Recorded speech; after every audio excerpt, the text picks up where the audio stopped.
the people have asked me, what is this apparition?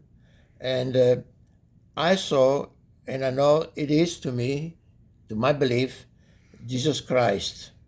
Because according to the Bible, it says that the Holy Spirit is on the left, the Father is on the center, and Jesus is on the right side of his Father.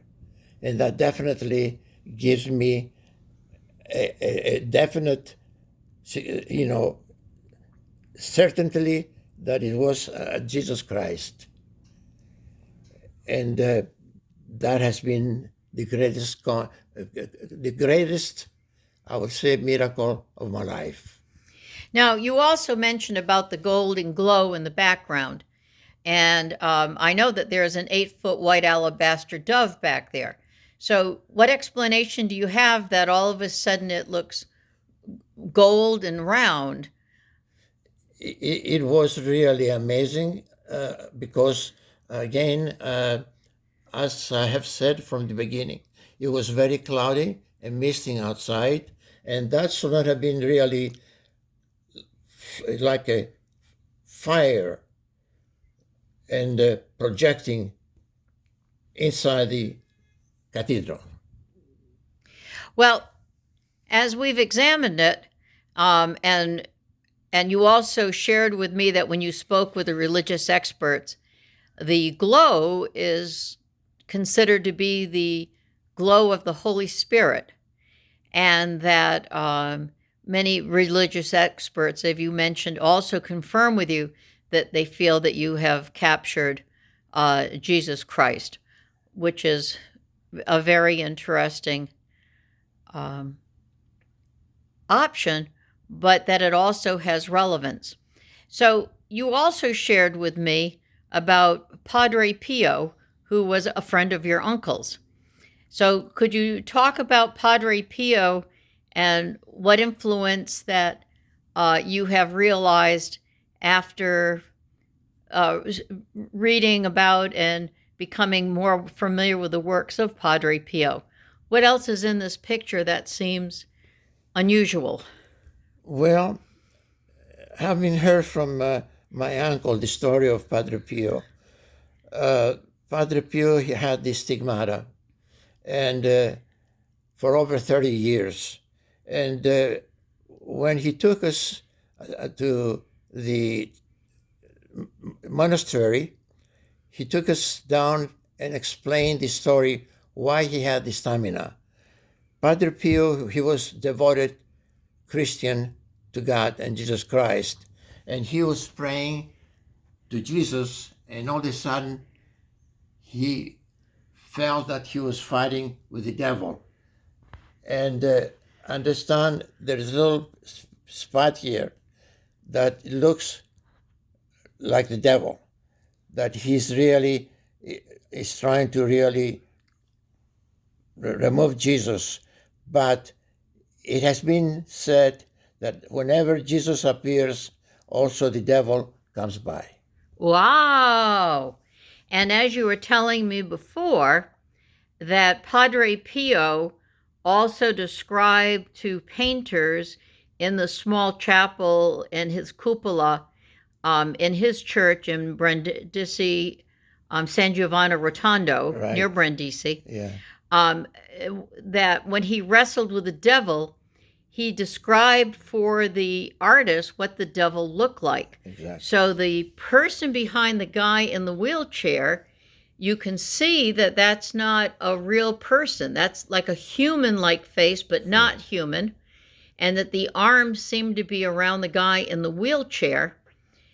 But I think it's quite obvious there's nobody pushing the guy in the wheelchair. Right. Because you can see that he's leaning forward trying to propel himself. And there's no shadow. So when there's no form, there's no shadow. You can see the shadow of the guy in the wheelchair. You can see the shadow of the people that were with the guy in the wheelchair that are kind of looking over their shoulder as he moves away. They have shadows. Yes. But the form that's behind the guy in the wheelchair has none. Exactly. So that's another apparition. So it's quite startling then. I can understand how you say and feel that it's Jesus, because wherever the devil is, Jesus is there to protect. Exactly. That is correct. Wow. So tell us about this journey now. Um, what did you tell anybody at the Vatican, or any what does the Vatican know about this picture? Not at the time, because first of all, we were scared. Personally, I was scared because by showing this picture to friends, they probably thought that I was crazy. But we did get, finally, I got strength to go to my uh, priest, who happens to be a Greek Orthodox priest, and I showed him the picture, and he jumped up on the air. He says, "My God," he says, "I think you captured the Virgin Mary." I said, "No, Father. To me, it represents Jesus Christ." And he says, "Definitely, you have a miracle on your hands." Wow, that must have been a big moment. Yes, indeed. Wow. And so what, so then what happened over the years?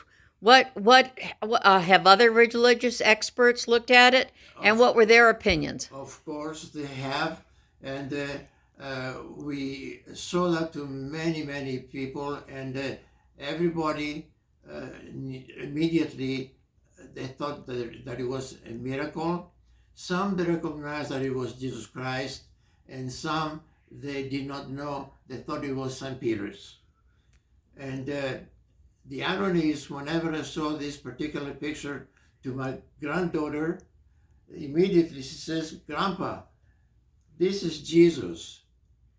The child, who happened to be only 5 years old, recognized that it was Jesus. Wow. Wow. And so did the Vatican ever see this picture? Absolutely. My wife, Barbara, uh, notified the Vatican, and we were supposed to have a meeting with the Pope, Pope John Paul II. And we went to Rome again so that we can represent him this photo.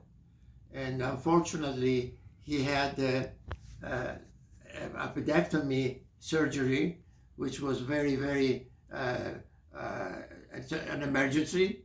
And he appointed his executive director to have a meeting with us. So what happened in the meeting? You met with Dr. Catherine Weeks, who was the head of public affairs for the Vatican, if as you recalled. That is correct. And we went to the room where John Pope II receives his guests, and we were sitting, and all of a sudden, Dr. Weeks. Weeks, she talked to me after seeing the picture, that she said, "This is really amazing." And then she turns around and tells me, "But you know," she says, "you should not have gotten this picture without the permission of the Vatican."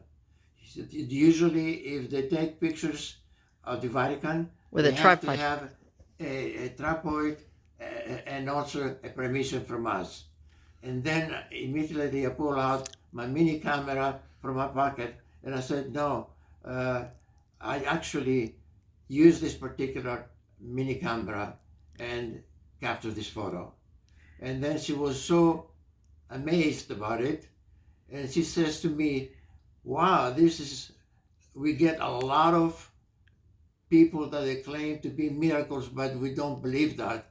But this particular one stands up by itself." And she says to me, "May I please have 3 photos, one for the Holy Father, one for the library, and one for myself." Well, that must have been quite a moment for you. That must have been very special.